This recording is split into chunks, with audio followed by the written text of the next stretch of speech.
En un mundo lleno de violencia, tristeza y enfermedad, siempre hay una respuesta. Clama a mí y yo te responderé, dice el Creador. El Tabernáculo de la Fe presenta un mensaje de esperanza. El ayuno es el primer tema hoy que vamos a hablar del ayuno. De hoy a 8 días seguiremos hablando del ayuno y seguro de hoy en 20 días también.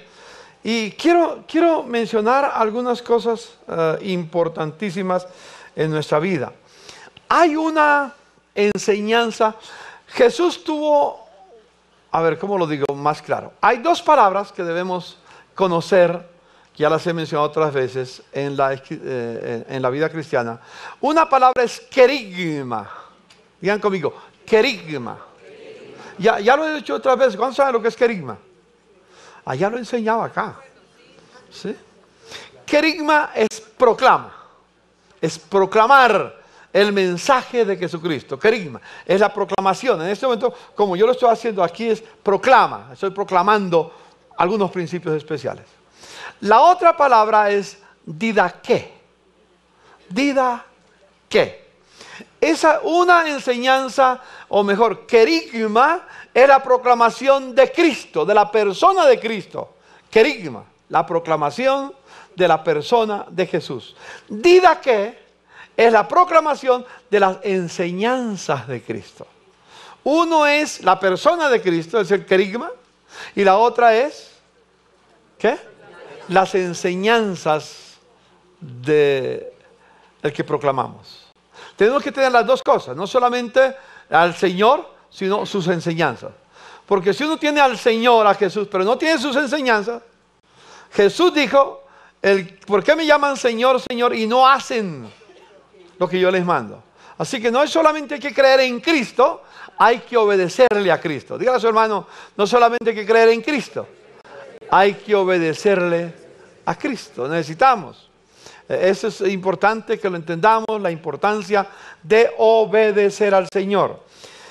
Y hay 3 capítulos centrados en ese aspecto. Son Mateo capítulo 5, capítulo 6 y capítulo 7. Si ustedes entienden o vemos por ejemplo el capítulo 5, verso 1 del libro de Mateo, capítulo 5, verso 1, dice: cuando vio a las multitudes, el Señor Jesús subió a la ladera de una montaña y se sentó. Y sus discípulos se acercaron y tomando él la palabra comenzó ¿a qué? A enseñarles, no a proclamarles. Comenzó a enseñarles. Algunas veces entendamos que lo que hago yo aquí en este lugar es proclamar. Otras veces lo que hago es enseñar. Hoy va a ser de enseñanza. Enseñanza. Y vamos a enseñar sobre los principios que harán grande las naciones, que harán grande a la familia, que harán grande al individuo, a la persona. Cada enseñanza del sermón del monte, lo que llamamos el sermón de la montaña, es obligatoria. Por eso quiero que tomen Mateo 5, 6, 7 y lo lean en su casa. Cada enseñanza que encontramos en estos 3 capítulos son de obligatorio cumplimiento de los seguidores de Jesús. ¿Me comunico? Son de obligatorio cumplimiento de los seguidores de Jesús. Quiero, por ejemplo, dar una ilustración. Jesús dice en el capítulo 5, verso 27, un tema bastante fuerte, dice: ustedes han oído que se dijo, no cometerás adulterio. Escuche, mire donde va el Señor. Después dice: pero yo les digo que cualquiera que mira a una mujer y la codicia, ya ha cometido adulterio con ella en el corazón. Eso es muy interesante que lo entendamos. Cualquiera que mira a una mujer, cualquier hombre que mira a una mujer, o viceversa, pero cualquier hombre que mira a una mujer para lujuria, para satisfacer su pasión, ve al otro como objeto de placer nada más, ya eso es, el solo mirarla y codiciarla, eso es ¿qué? Adulterio. No es solamente el hecho, es el dejar rienda suelta al pensamiento. Todos nosotros somos responsables delante de Dios de lo que decimos, de lo que hacemos o de lo que pensamos. ¿Sabías eso? ¿De qué somos responsables? De lo que decimos, de lo que hacemos, de lo que pensamos. De ello daremos cuenta en el día del juicio. Por eso, pensando en este mandamiento del Señor, con todas sus implicaciones, déjeme hacer una acotación. En Estados Unidos, que son expertos en hacer encuestas, en trabajar en esas líneas, lo mismo que Europa, se ha descubierto que una de las adicciones peores que existe hoy en la raza humana no es la adicción a las drogas, es una adicción violenta. Y hay otro tipo de adicciones como el alcohol, el tabaco. No, la peor adicción hoy en día, ¿saben cuál es? La adicción a la pornografía. La adicción a la pornografía, que está tomando a los niños desde los 4 años, si no antes, y pasa por los jóvenes en su adolescencia, y pasa a los profesionales, y pasa a la tercera edad, y casi hasta que se muere, a través de internet. Está creciendo en la tierra esa adicción a la pornografía. No me extraña que aquí en la iglesia más de uno de los que están acá son adictos a la pornografía. Claro, como tiene el computador y ya hoy un laptop o el iPhone que lo tienen en su mano, en su bolsillo, pueden ver, deleitarse mirando la pornografía y codiciando lo que está ahí y pensando en quién va a aplicarlo. Uno de los grandes pecados de la iglesia hoy en día se está metiendo libremente a la casa, a la empresa, en el taxi, en cualquier lugar donde estamos, se llama la pornografía, que nos invita a mirar al otro como un objeto de placer. Y eso está en la iglesia del Señor. Yo confío en que no es el 100%. Confío que no sea el 70%. Pero hay quizás un 10%, hay un 20%. Hay esposas que nos han dicho, pastor, tengo un problema en mi hogar. Mi esposo está adicto a la pornografía. Lo descubro permanentemente viendo imágenes a escondidas por internet. ¿Ustedes se acuerdan de la película Fireproof, a prueba de fuego? ¿Cuál es el problema que tenía el esposo de pornografía? Un profesional, un ejecutivo, una obra muy importante, prefería perder su hogar antes que renunciar a la pornografía, hasta que se dio cuenta lo que su padre le enseñó 40 días, pensando en hacer lo mejor para su esposa, hasta que por fin pudo vencerlo. La pornografía es un pecado que está abierto y está a la mano de todos, empezando con nuestros niños. ¿Usted sabe lo que ve su hijo en el internet? No sabemos. No entendemos. ¿Qué hacen los jóvenes? En la universidad o en la escuela, en el colegio, donde estén. Casi es obligatorio que todo el mundo tenga internet hoy en día, que tenga una tableta o que tenga un computador, porque es parte de su equipo de estudio. Ahí entra toda la porquería de la pornografía, de aquello que Dios dijo, no cometerás, no harás. Que Dios nos libre, dígale a su hermano que Dios nos libre, que Dios nos ayude. El otro no es un objeto de placer. El otro es una persona que debemos respetar, debemos mirar con ojos sagrados, con ojos santos.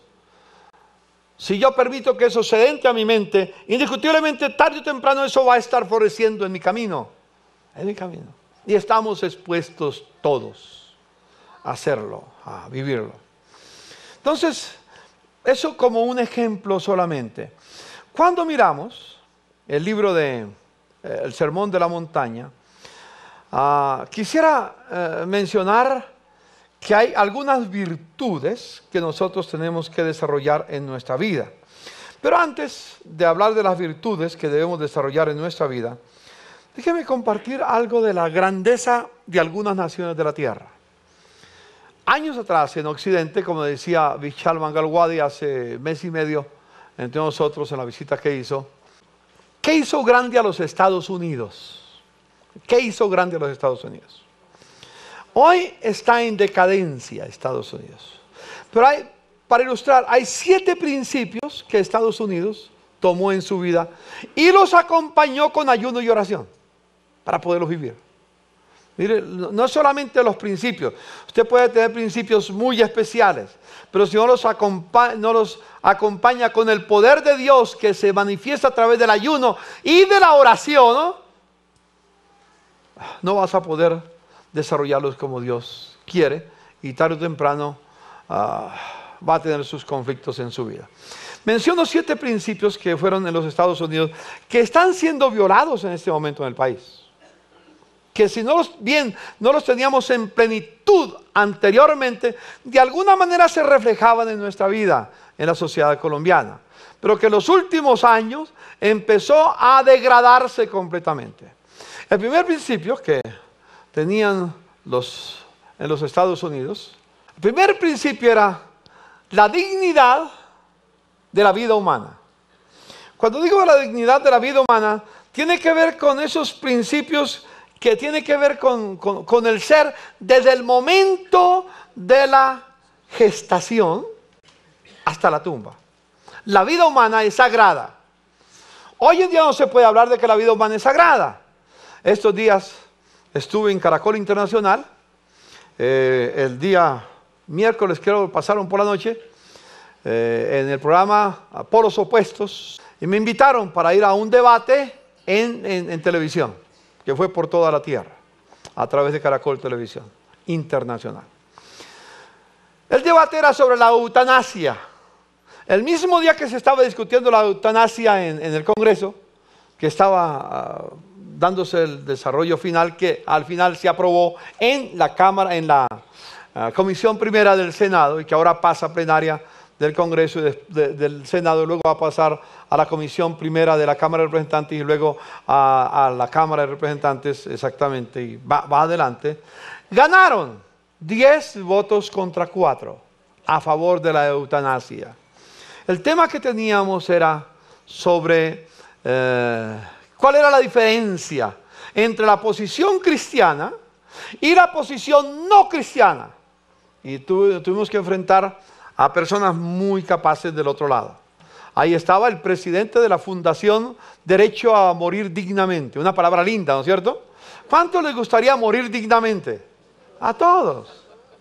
A mí me gustaría morir, yo quiero morir dignamente. Yo quiero. El problema es que el contenido de la palabra para nosotros es uno y el contenido para ellos es otro. Completamente distinto. Por ejemplo, mi hijo, David, creo que con todo el corazón tengo que decirlo, murió, lo rodeamos en su último momento de una vida digna y murió dignamente. Porque murió rodeado de sus seres queridos, murió rodeado de sus hijos, murió rodeado de su esposa, murió rodeado de sus amigos que tenía más cercanos, murió rodeado de su padre y de su madre y murió en mis brazos, partió en mis brazos, hace ya 4 años. Y murió no solamente rodeado de sus seres queridos, sino acompañado por la ciencia que le dieron paliativos para ayudarle a calmar el dolor, mientras que la enfermedad terminaba su ciclo, ¿sí? Pero lo más importante es que terminó con la esperanza en Dios. Cuando yo lo vi la última vez, me acerqué a él, después de llegar de Bogotá, a minutos cuando entré a urgencias, le dije, hijo, te amo, y él me dijo, papá, yo también te amo. Y me mira al momento y con sus ojos brillando me dice, papá, recuerda, Dios es bueno. Y cuando me dijo eso, partió. Eso es morir dignamente. Yo di ese testimonio doctor Mendoza y a Umprini, que es el abogado de ellos, sobre lo que es morir dignamente. Les mencioné lo que era morir dignamente. Ellos al final estuvieron de acuerdo que eso era morir dignamente. Pero dice, esa es una forma de morir dignamente, pero nosotros le ofrecemos otra. Es que cuando alguien ya sienta que es un problema, entonces que nos pida y le aplicamos la inyección y se va ligero. ¿Sí?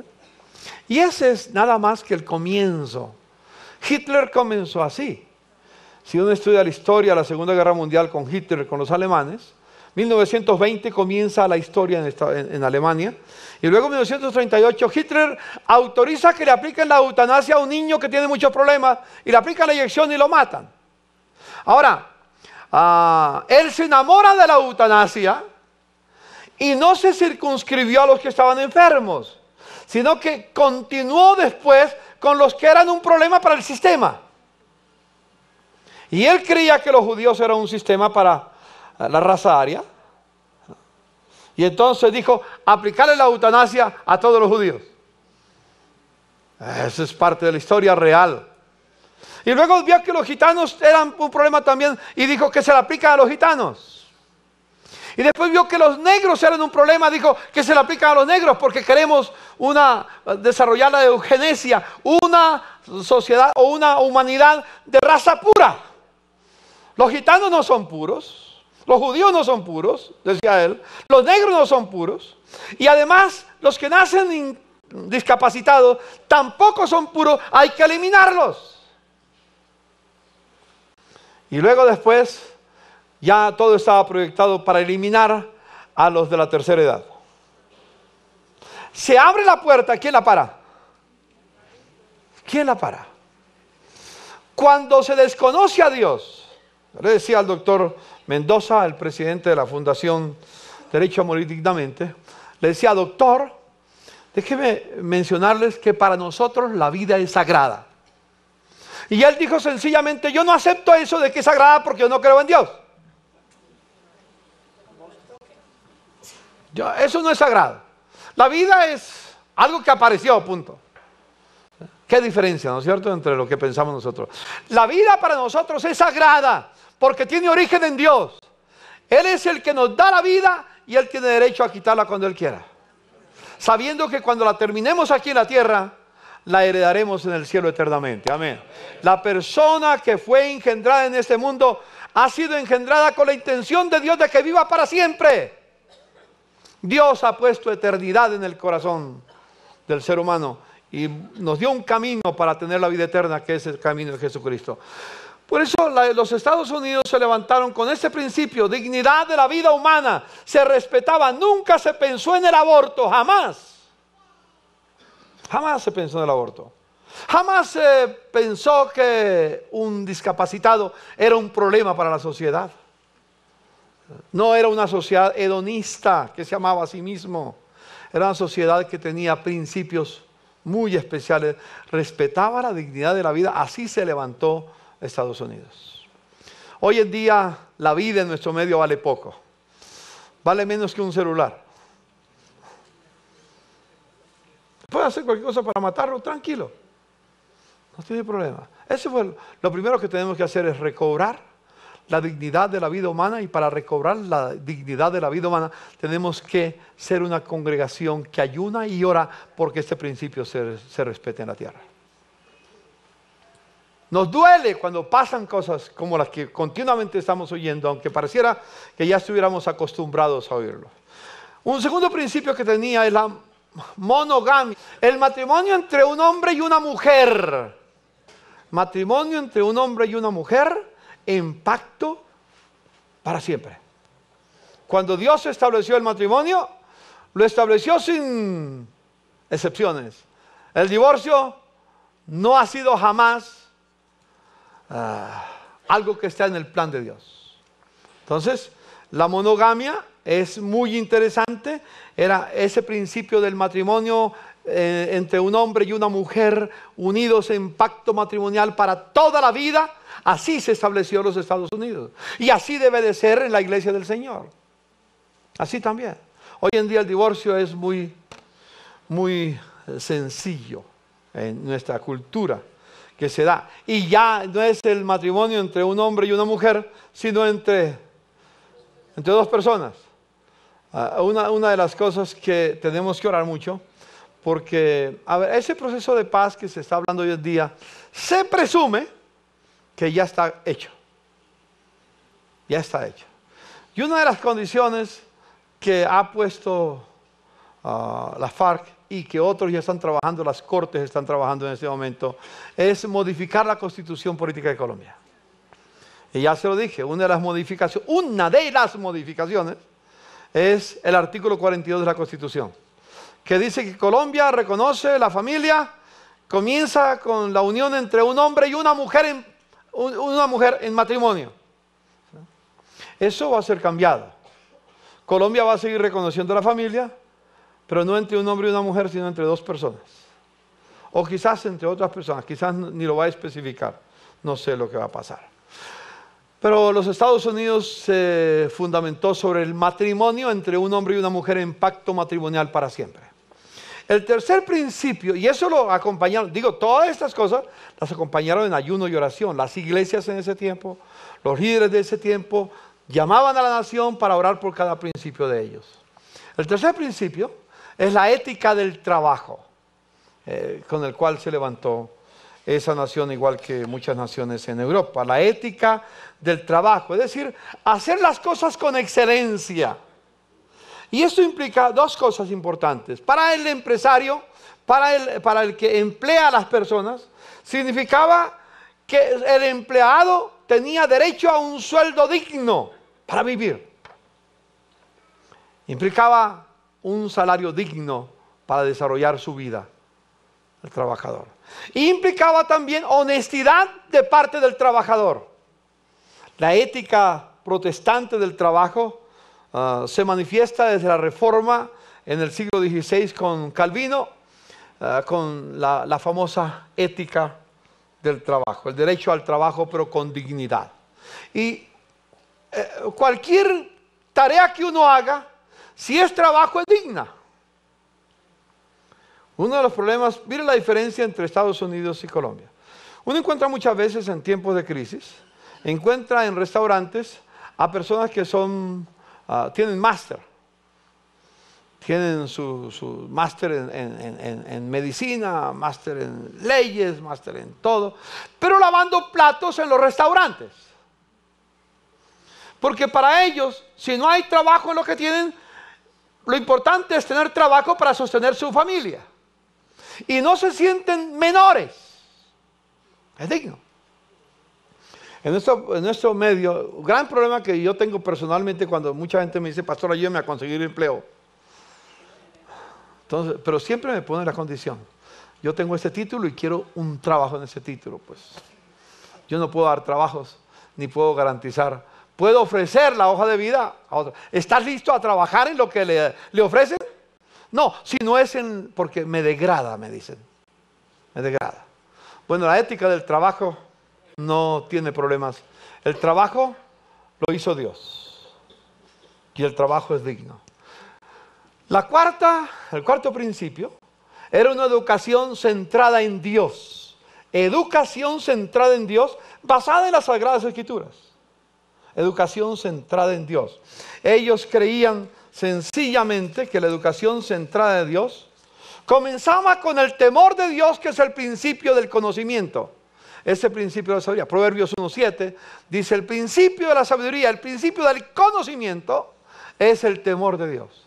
Por eso entonces, en toda su enseñanza, hablaban siempre de temer a Dios, la educación basada en los principios divinos, educación basada en los 10 mandamientos, respetando la dignidad del otro, respetando los bienes de la otra persona, en fin, respetando a los demás, basados en los 10 mandamientos. Educación centrada en Dios, es lo que tenemos con Vishal Mangalwadi, que estamos trabajando para que ojalá en menos de 5 años ya podamos empezar a trabajar en esa dirección, si Dios así lo permite. El quinto principio era un pueblo de pacto.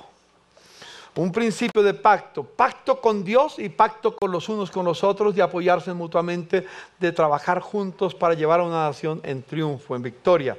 Y eso lo aprendieron del pacto que Dios hizo con Abraham, para hacer de los Estados Unidos una nación grande, así como Dios le dijo a Abraham, haré de ti y de tu descendencia una nación grande, grande, una nación de pacto, que se respetan los principios establecidos.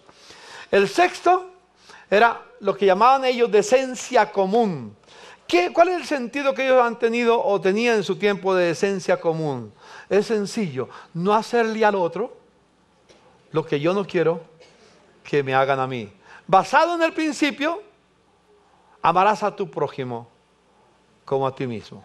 Entonces, bajo ese principio siguió trabajando los Estados Unidos. Y el último era dar cuentas a Dios. ¿Sí? El principio es lo que se llama en inglés, que es difícil traducir en español, el accountability. Es ser responsable delante de Dios por lo que hacemos, sabiendo que tarde o temprano compareceremos ante el juicio del tribunal de Dios y tenemos que dar respuesta, tenemos que responder por lo que hicimos, pero ya dije antes, no solamente por lo que hicimos, sino por lo que pensamos y por lo que dijimos. Hacemos, pensamos o decimos. De ellos somos responsables. Y ellos entonces buscaban siempre vivir esos 7 principios. Y estos 7 principios fueron posibles aplicarlos en los Estados Unidos porque las iglesias, los creyentes, los redimidos por la sangre de Jesucristo, tenían todos estos principios en oración y en ayuno. Tengo una carta, descubrí un libro con una carta del presidente Abraham Lincoln. Presidente Abraham Lincoln, que fue presidente en los Estados Unidos de 1861 a 1865, el Senado le escribió una resolución al presidente de la República. En la resolución le decía que debía de designar un día para la oración y el ayuno por la nación. Y que promulgara un decreto el presidente que convocara a toda la nación en un día específico a ayunar y a orar. Ahora, la iglesia lo hacía permanentemente. Pero ahora llama a los que no van a la iglesia también, para que tengan un día de ayuno y oración. Y él contesta, la respuesta dice, considerando que el deber de las naciones, así como el de todo hombre, es reconocer su dependencia del poder absoluto de Dios, confesar sus pecados y transgresiones, en humilde abatimiento más con la esperanza segura de que el arrepentimiento sincero conducirá a la misericordia y el perdón, y admitir la sublime verdad anunciada en las Sagradas Escrituras y demostrada en la historia, de que solo las naciones en las que Dios es el Señor son bendecidas. En eso se basaba. Salmo 33, 12. Bienaventurada, feliz, dichosa la nación cuyo Dios es el Señor.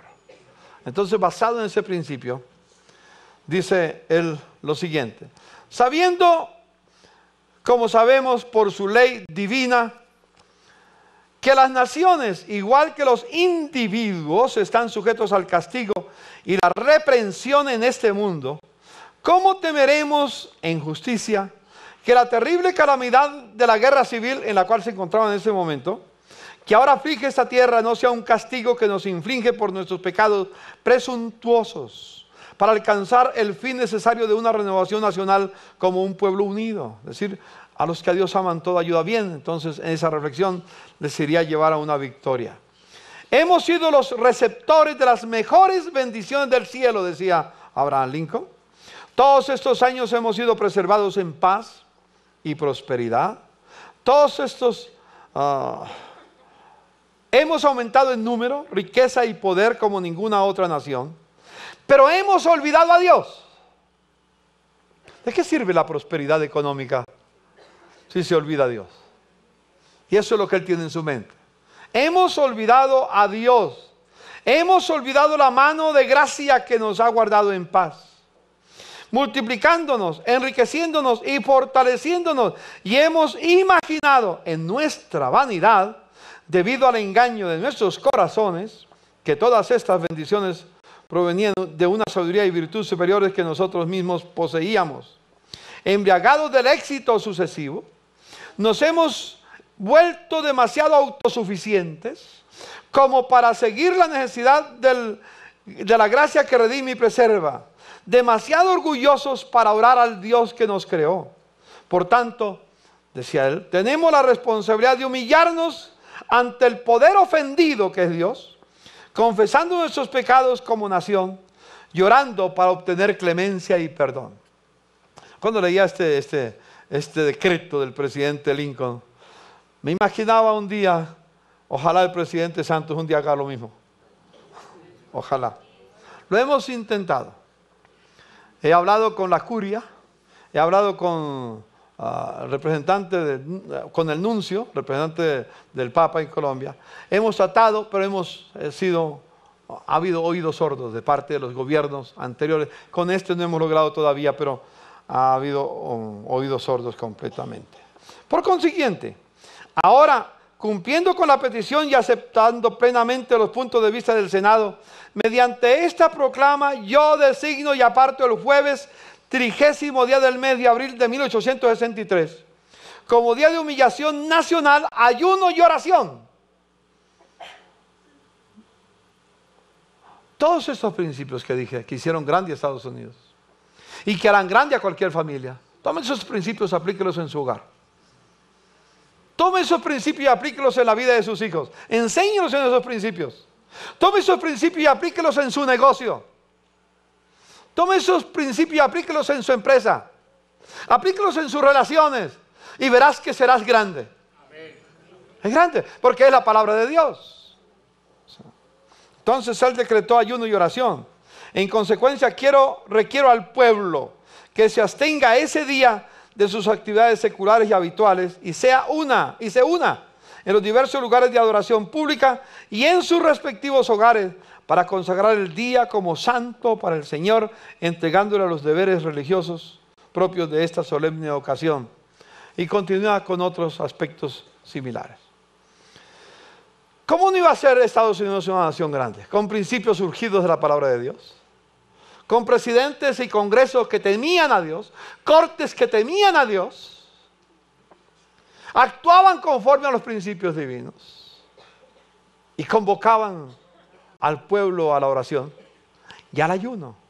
Las iglesias que practicaban el ayuno 2 veces por semana, los miércoles y los viernes. Tenían ayuno 2 veces semanal, miércoles y viernes, ayunaban ellos. Eso hizo de los Estados Unidos una nación grande. Y como digo, son principios bíblicos, pero acompañados de la palabra del Señor. Teniendo eso en mente, y hoy es la introducción a la parte del ayuno, siguiendo con la oración, quisiera mencionar sobre el Sermón del Monte, muy importante. En Mateo capítulo 7, miremos unos principios sencillos. Por tanto, dijo Jesús al terminar el sermón, la enseñanza, al terminar la tiempo de enseñanza, dice, todo el que me oye estas palabras y las pone en práctica, ¿qué había que hacer con la palabra? Oírlas y practicarlas. Jesús no estaba pensando en evangélicos. Que los evangélicos nos distinguimos normalmente por una característica. Oímos, pero no ponemos en práctica. Estaba hablando no a evangélicos, le estaba hablando a discípulos de Cristo. Amén. ¿Hay alguien aquí que es discípulo de Cristo? Amén. Somos discípulos del Señor, no evangélicos. Bendito el Señor por la fe evangélica. Pero ¿de qué sirve oír y no actuar?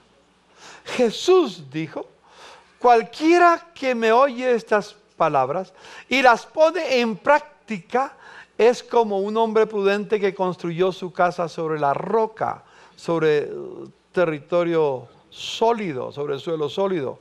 Cayeron las lluvias, crecieron los ríos, soplaron los vientos, azotaron aquella casa. Con todo, a pesar de las tormentas que vinieron, la casa no se derrumbó porque estaba cimentada sobre la roca. La única manera de tener una vida cristiana firme, estable, crecer espiritualmente en forma sólida, es oyendo y practicando lo que el Señor enseñó. Manuelito, tenemos que revisar nuevamente lo que es las verdades básicas. Creo que las verdades básicas están centradas en el Sermón de la Montaña, aunque tocamos muchas de esas. Pero creo que tenemos que, cada persona que viene al Señor debe leer el Sermón de la Montaña y debemos de empezar a aplicar los principios que está ahí, porque es el fundamento. El fundamento. Es bueno lo que estamos haciendo, pero creo que tenemos que empezar a reajustar. A medida que avanzamos, el Señor está trayendo más luz sobre lo que tenemos que hacer. Luego sigue diciendo el Señor: pero todo el que me oye estas palabras y no las pone en práctica. Aquí está la clave, es y no las pone en práctica, no las obedece. Es como un hombre insensato que construyó su casa sobre la arena. Cayeron las lluvias, los mismos problemas que el anterior, igual. Crecieron los ríos, soplaron los vientos y azotaron aquella casa, y ésta se derrumbó, y grande fue su ruina. Grande fue su ruina. Tenemos que ponerlo en práctica. Ahondando sobre el Sermón de la Montaña, quiero que miren, ya no lo tengo aquí escrito porque el pacto que tenemos es que una parte está en la pantalla y otra parte en sus Biblias. ¿Está bien? Entonces, abran sus Biblias al capítulo 6 de Mateo. Abran sus Biblias. Hay 3 virtudes principales, no únicas, pero principales para tener una vida de éxito, de triunfo, firme, fortaleza, crecimiento espiritual, que nos haga gigantes en la vida ante las tentaciones, ante las dificultades que aparecen en la vida. La primera virtud está en el versículo 2. Por eso, cuando des a los necesitados, no lo anuncies al son de trompeta, como lo hacen los hipócritas en las sinagogas y en las calles para que la gente les rinda homenaje. Les aseguro que ellos ya han recibido toda su recompensa. Más bien, cuando des a los necesitados, que no se entere tu mano izquierda de lo que hace tu derecha, para que tu limosna u ofrenda o lo que das sea en secreto. Así tu Padre, que ve lo que se hace en secreto, te recompensará en público. Recompensará. La primera virtud, ¿cuál es? La virtud de dar. Esa es una virtud que todos debemos de encarnar en nuestra vida. Dar. Es muy opuesta a lo que nuestra cultura nos enseña, a lo que tú y yo hemos aprendido. En nuestra cultura hemos aprendido que es más bienaventurado recibir. ¿Han oído eso? ¿Cuántos de ustedes se alegran cuando reciben? Uf, hacen fiesta, ¿no es cierto? Cuando recibe, si es alguna herencia por ahí con... todavía, ¿no? Se pone más feliz. Pero nadie se alegra cuando tiene que dar. O mejor, muy pocos se alegran cuando tienen que dar. A veces damos porque nos toca. No, es una virtud aprender a dar. Como dice el apóstol San Pablo, como Jesús dijo, es más bienaventurado dar que recibir. Estos días, el domingo anterior, un hermano me buscó y me dijo: pastor, quiero compartir un aspecto contigo por Futuro Juvenil. Aprecio lo que está haciendo la iglesia con Futuro Juvenil. Yo soy parte de la iglesia y quiero contribuir a Futuro Juvenil. Él ya había estudiado, habíamos hablado con él las necesidades que tenemos en futuro, algunas de las necesidades. Y entonces yo quiero cubrir por lo menos una necesidad que tienen los niños. Gracias, hermano, por eso. Y entonces me dijo: yo sé que ustedes están buscando una sala de cómputo para enseñar a los niños el manejo del internet, el manejo de cómputo, manejo de computador, porque lo necesitan. Hoy en día cualquier estudiante, así sea en kinder, que no tiene internet, que no tiene una tableta o un computador pequeño, ya se quedó atrasado. Yo no quiero que nuestros muchachos de Futuro Juvenil se queden atrasados. La sala, ya está lista la sala, pero no están los aparatos. Yo me comprometo, ya acabo de comprar 10 aparatos. Mañana voy a comprar los otros 5 y tiene los 15 aparatos de computadores que necesitan para Futuro Juvenil. Gracias a Dios. Regaló los 15 computadores. Antier me llama y me dice, pastor, ya tengo los 15 computadores. Se los voy a hacer llegar y voy a hacer algo más. Yo me voy a encargar de pagar toda la instalación. Amén. Él cubrió completamente porque él entiende el principio bíblico. Un discípulo del Señor. Él dijo, más bienaventurado es dar. Y estuvo dispuesto a dar. Y me dijo, pero le quiero pedir un favor, pastor. No le diga a nadie quién los dio, porque lo doy para el Señor y no quiero recompensa abajo. Quiero hacerlo para Cristo. No quiero que mi mano izquierda sepa lo que hizo la derecha. Es alguien que aprende. Más bienaventurado dar. Es una virtud dar. Mira a su hermano y dígale, hermano, es una virtud aprender a dar. Aprender a dar. Darle a Dios lo que corresponde, los diezmos. Dar las ofrendas. Ayudar a los necesitados. Dios va a prosperar a cada uno. A medida que obedecemos esta virtud de dar. Una segunda virtud que Jesús sigue utilizando en la misma dirección está en el versículo 5. Note que dice en el capítulo, en el verso no dice, dice cuando den, no dice si alguna vez dan. Se supone que el cristiano da, debe dar. La idea es esa que está ahí en el pasaje. Todos debemos dar. Sigue el mismo principio en el verso 5. Dice, cuando oren. No dicen si alguna vez se les antoja orar. ¿Cuántos de ustedes oran? Levanten la mano los que oran. Claro, todos oramos. Somos obedientes por lo menos de ese principio, gracias a Dios. Creemos, yo creo en la bendición de orar a Dios. Pero claro, tenemos que aumentar la oración con plegarias, con súplicos, con ruego, con ayuno, como dice la Escritura. La oración no debe ser simplemente esa oración egoísta. Señor, te pido por mí, por mi papá, por mi mamá, por mis hijos, por mi negocio. Y gracias por cuidarme. Amén. No, es la oración que con intercesión pide por los demás. Y está dispuesto a dar su vida, a ponerse en la brecha entre Dios y los necesitados, para que Dios actúe.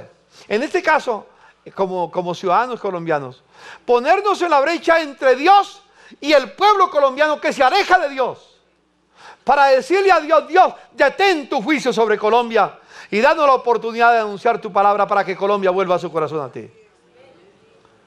Ponernos en la brecha entre el pecador que merece el juicio de Dios y el Dios santo, y nosotros nos ponemos en la brecha para pedir misericordia y compasión. Cuando oren, no si oran. Cuando oren. Sí, seguimos leyendo el pasaje, es tan lindo, tan hermoso. Dice, no lo hagan como los hipócritas, que oran para que los demás los vean, para que digan qué espirituales son. No, no es para que nos digan que somos espirituales. Dice el verso 6, cuando te pongas a orar, entra en tu cuarto, cierra la puerta, ora a tu Padre que está en lo secreto. Así tu Padre que ve lo que haces en secreto, ¿qué dice? Te recompensará en público. Y luego nos enseña en la oración, lo profundiza con el Padre Nuestro. Siguen leyendo, está el Padre Nuestro, para enseñarnos los principios de la oración.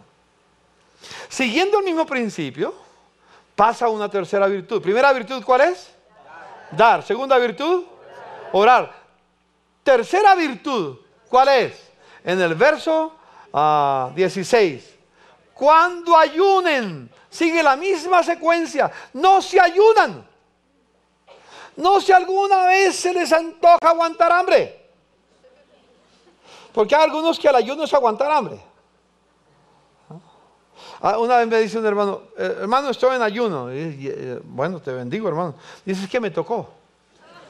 ¿Cómo que le tocó? Dice, sí, porque no tenía con qué comprar el desayuno de hoy.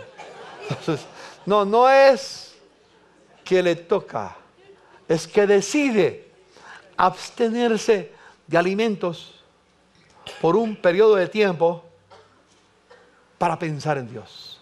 Dedicar ese tiempo de humillación, sacrificio entre comillas, para postrarse delante de Dios y decirle a Dios: para mí es más importante tú, Señor, que mis alimentos. Y decirle al Señor: no solo de pan vivirá el hombre, sino de toda palabra que sale de la boca de Dios. No dice si ayunan, sino cuando ayunen. Y dice: no tienes que anunciar lo que vas a ayunar. Simplemente dice, cuando ayunes, dice el verso 17, ¿qué dice? Perfúmate. ¿Sí? Verso 17, perfúmate. Perfúmate la cabeza, lávate la cara, para que no sea evidente ante los demás que estás ayunando, sino solo a tu Padre Celestial. Cuando estés ayunando, ponte la pinta, embetuna los zapatos, póngase bien, no vista lo peor, para que te tengan lástima.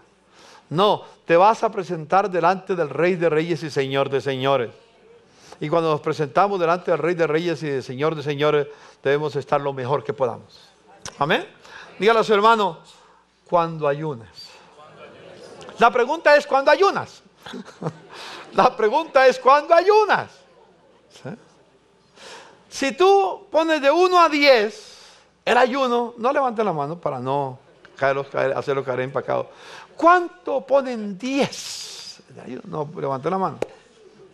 Solamente dígase dentro de sí mismo: ¿cuándo ayunas? Normalmente oramos, de vez en cuando damos, pero difícilmente ayunamos. Dios quiere que su iglesia sea una iglesia que dé, una iglesia que ore y una iglesia que ayune. Hace 8 días yo hablé sobre la importancia de la oración. Hace 15 días también, y hace 20 días los hermanos que yo no estaba aquí lo hicieron también. Y yo tenía la esperanza, perdón, voy a abrir mi corazón. Tenía la esperanza que este viernes que pasó, antes de ayer, en la oración que hemos convocado los viernes a las 5:30 de la mañana, donde no tienen ningún problema porque no tienen trabajo, pues la mayoría, la inmensa mayoría, quizás alguno tiene alguna dificultad, pero no creo. Este lugar iba a estar lleno a las 5:30 de la mañana para orar 1 hora y media nomás. Parece que este domingo fue peor, este viernes fue peor. Siempre venían 8 o 10, ahora el viernes pasado llegaron 5. Yo oré para que el Señor no los dejara dormir allá en su casa. Yo no sé cuántos, si ahora te das cuenta que no pudiste dormir ese sueñito sabroso por la mañana, fue por mi oración. No, es un chiste. Yo sí pido al Señor que dé espíritu de oración a la iglesia. ¿No dice en Zacarías capítulo 12, versículo 10, que Dios va a enviar espíritu de gracia y de oración? Si algo necesitamos es espíritu de oración. A veces confiamos tanto en nosotros que creemos que no necesitamos de Dios. ¿Para qué Dios si yo soy sabio? Si soy inteligente, si soy poderoso y ya estoy sobrado. Cuando ayunes, busca al Señor con todo tu corazón para que te dé la victoria en todo. El pueblo de Dios debe aprender a orar y ayunar. Los problemas que sufre nuestra nación no los soluciona Juan Manuel Santos, nuestro presidente. Un hombre bueno, un hombre con buenas intenciones. No soy quien para decir que son malas sus intenciones, así tenga intenciones personales. Es un hombre bueno. Sí. No lo solucionan las Cortes Supremas de Justicia.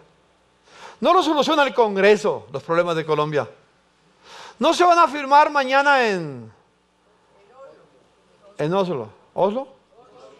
En Noruega, sí. No se van a firmar en Noruega. No se van a realizar allá, se van a hacer muchas cosas. Pero la verdadera necesidad de Colombia será suplida por Dios en respuesta a la oración y a la ayuna del pueblo de Dios. No sé si lo crees. Pero eso en respuesta a la oración nuestra, al ayuno nuestro.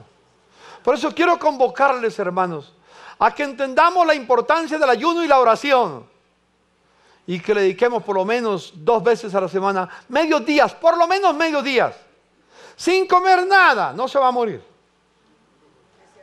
Si le va a dar un infarto, venga que Manuelito lo atiende. No le va a pasar nada, no le va a salir una úlcera. Y si decide ayunar un día entero, no le va a pasar ninguna úlcera, ni le va a salir cáncer. 2, 3 días no le va a pasar nada. Inclusive, si te preparas, podrás hacerlo 40 días. No va a pasar nada. Yo lo que quiero simplemente, no quiero decir cuántos días, quiero decirles, el ayuno y la oración es vital para la fortaleza espiritual, para el crecimiento de la iglesia y para la bendición de la nación.